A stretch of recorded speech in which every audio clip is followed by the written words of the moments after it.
and never even think about it. We have that privilege today. If you have a car, a tank of gas, and money to travel, you can go right now and just take off across the country.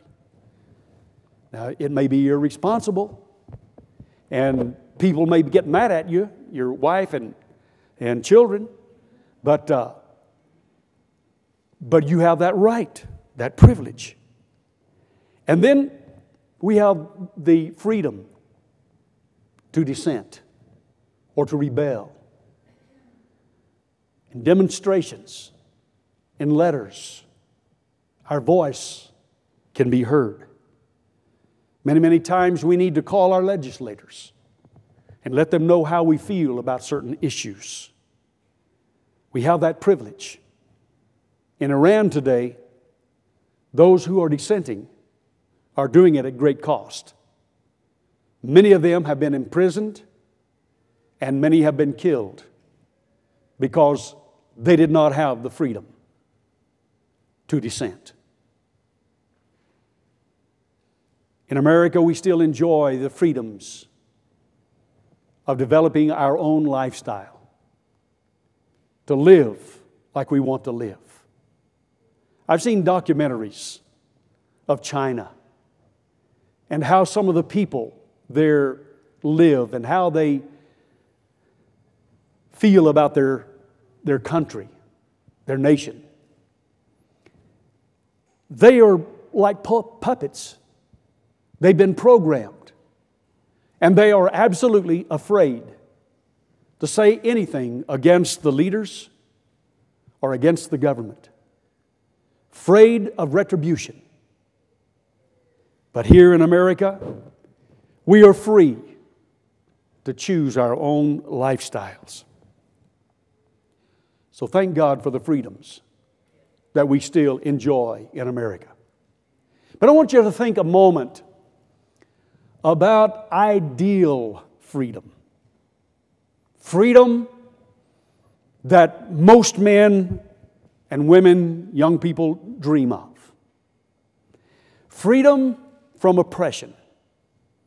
Freedom of expression. Freedom from financial woes or demands.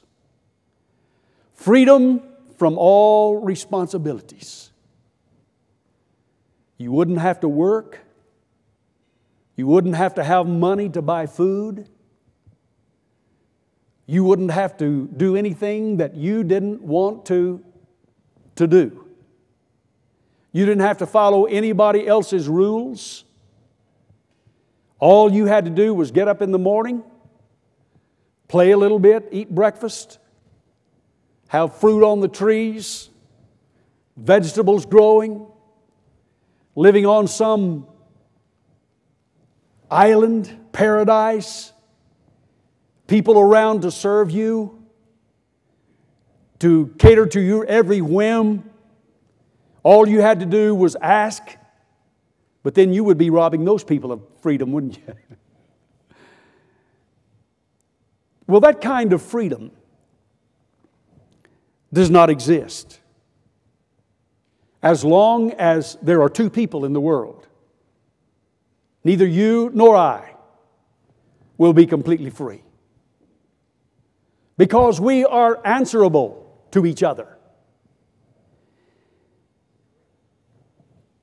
Everything is not provided. Look at some of the limits to our freedoms. In 2 Peter chapter 2 and verse 19 it says, "For a man is a slave to whatever has mastered him." A man is a slave to whatever has mastered him. We are bound by certain things. We're bound by the laws that we have to follow. All kinds of laws. And they're watching you. If you try to go through certain intersections in the city of Las Cruces, and you do not stop quickly enough, Or if you're going too fast through that intersection, they'll take your picture. And you'll get a nice little letter in the mail summoning you to write them a check for $100 for speeding or for running the red light. And then there's another bondage that we have. The bondage of having to pay taxes. How many of you just love the IRS? You just love to pay taxes. You can't wait every year to sit down and write that check for thousands of dollars. Or every week or monthly or whenever you get your paycheck, that you look down there in the listing and you see that 20 or 30 or 40% has come out and gone to the government.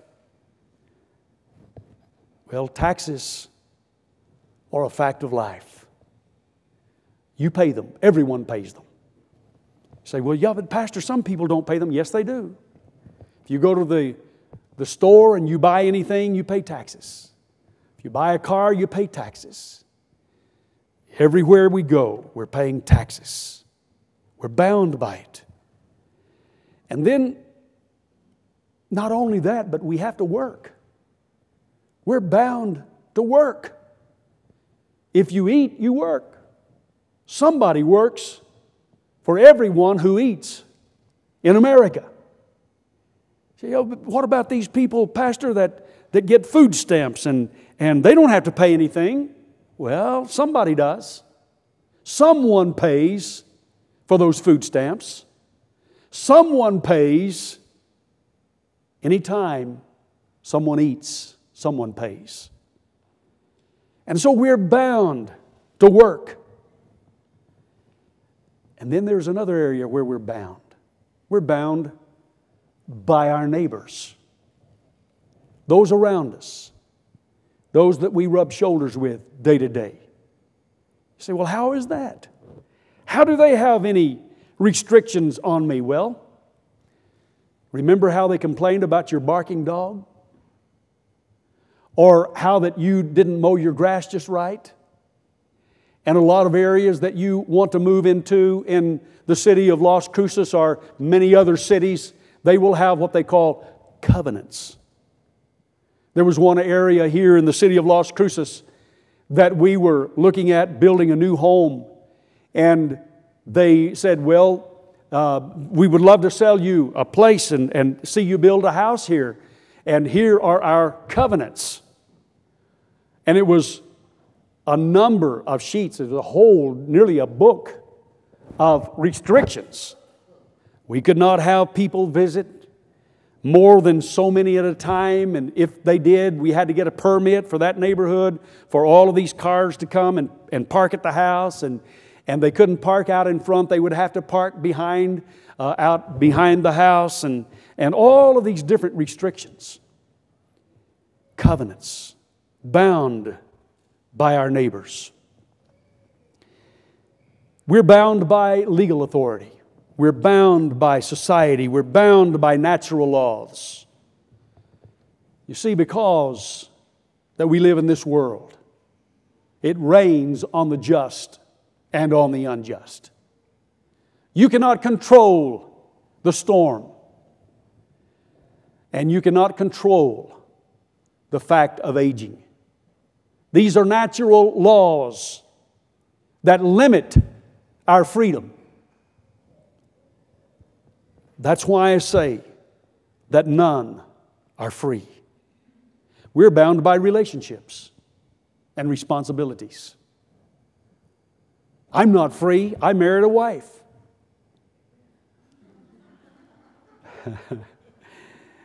But on the other side, she's not free. She married a husband. It was an agreed on thing that we both agreed to it, agreed to live our lives with each other and for each other, to love, honor, and obey. When we had children, that took away certain freedoms, didn't it? And we had